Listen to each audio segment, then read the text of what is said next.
सब कह के जय मसीह की फिर से एक बार साथ रिवाइवल स्टडी चैनल में रो मन के मोह स्वागत करो ना।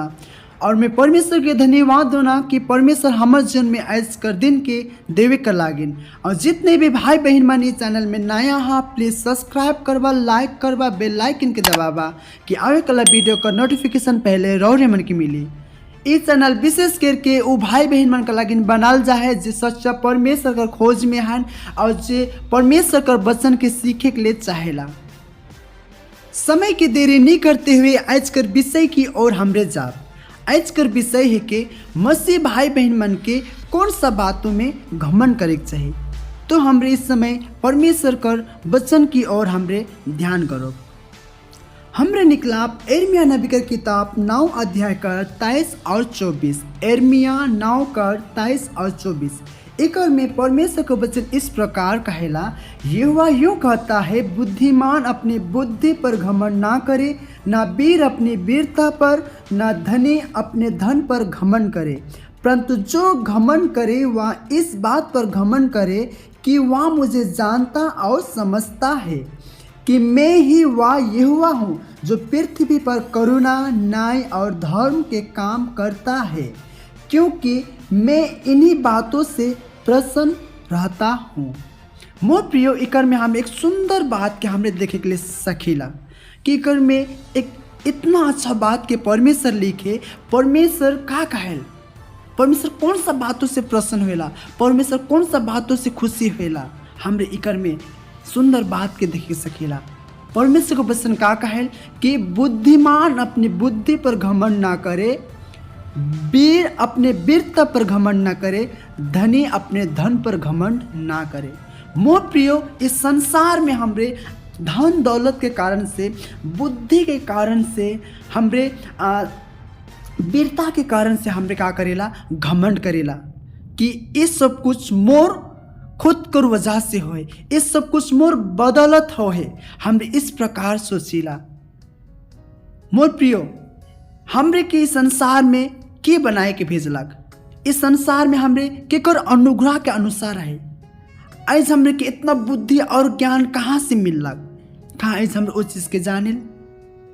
हमरे यही सोचिल कि इस सब कुछ मोए करो तो सेकर कारण से होते, लेकिन नहीं मोर प्रियो। परमेश्वर हमरे के बना है, परमेश्वर हमें की सृष्टि कह रहे, परमेश्वर हमें के संसार में भेजे। जिस प्रकार हमरे उत्पत्ति कर किताब में देखिला कि परमेश्वर आदम और हवा के बनालक, परमेश्वर मिट्टी से आदम के बनालक और ओकर नथुन में जीवन का सांस फेंक दिलक, जेकर कारण से ओकर जीवित प्राणी बनलक। उत्पत्ति 2:7 में ये वचन लिखल है।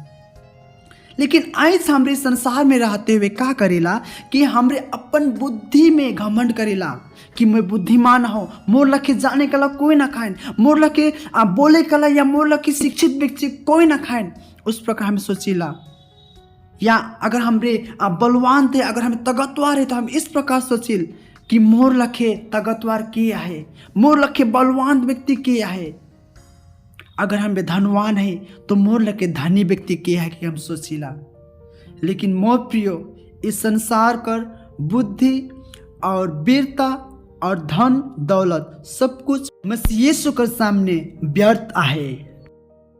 लेकिन मोर प्रियो, हमरे के कौन सा बात में घमंड करे चाहिए, हमरे के वही बात में घमंड करे चाहिए जे कि वो हमरे के जानेल और समझेला कि वही परमेश्वर यहोवा है के जे पृथ्वी पर करुणा और न्याय और धर्म कर काम करेला।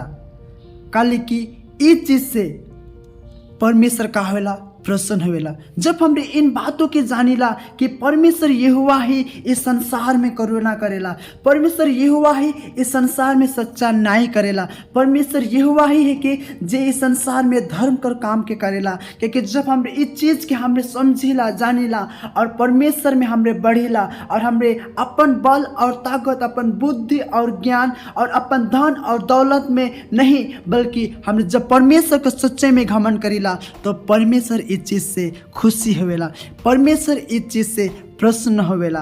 काली कि इस संसार का लोग मन निर्दोष के दोषी ठहराना और दोषी के निर्दोष ठहराना, लेकिन हमारे यहोवा परमेश्वर इस प्रकार न्याय नहीं करेला। वो दोषी के दोषी और निर्दोष के निर्दोष ठहराला। मोर प्रियो, से चलते हमके घमंड करे का है तो मसीह यीशु में हमरे के घमंड करे का है।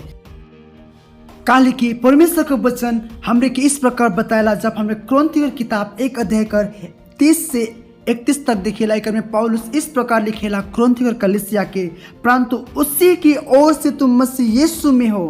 केकर ओर से? परमेश्वर की ओर से, जो परमेश्वर की ओर से हमारे लिए ज्ञान ठहरा, अर्थात धर्म और पवित्रता और छुटकारा।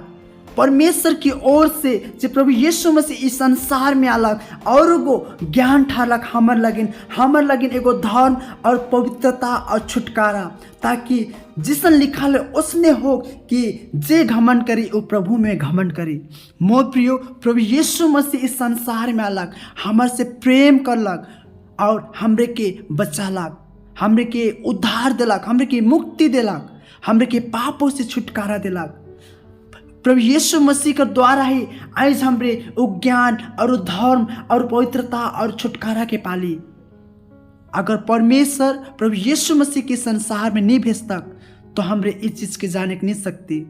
सेह चलते हमरे के घमंड करे का है तो प्रभु यीशु मसीह में घमंड करे का है। कल कि उकरे अनुसार से आज हम छुटकारा पाए, उकरे अनुसार से आज हमरे एक सही रीति से जीवन व्यतीत करती। परमेश्वर का अनुग्रह कर अनुसार से ही आज हमरे छुटकारा पाए।